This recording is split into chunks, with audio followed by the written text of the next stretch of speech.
Well, it's Mike for Custom Cruisers. Great bit of kit here. This particular item is a 91 to 98 Dyna. So it's a Dyna, it's got a long filter, complete bit of seal.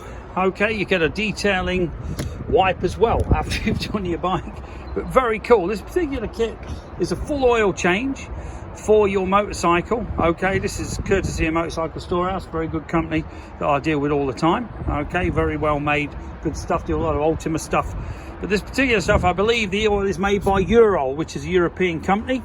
Doesn't actually tell you, but normally they do Urol, which is a very good make.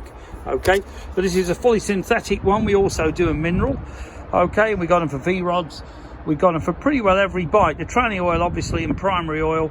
Some people use this in the primary, the fully synthetic, but we also do the mineral, and we do mineral primary oil as well, and gearbox oil or tranny oil, fully synthetic or standard. If you're interested, buy this on eBay. Thank you.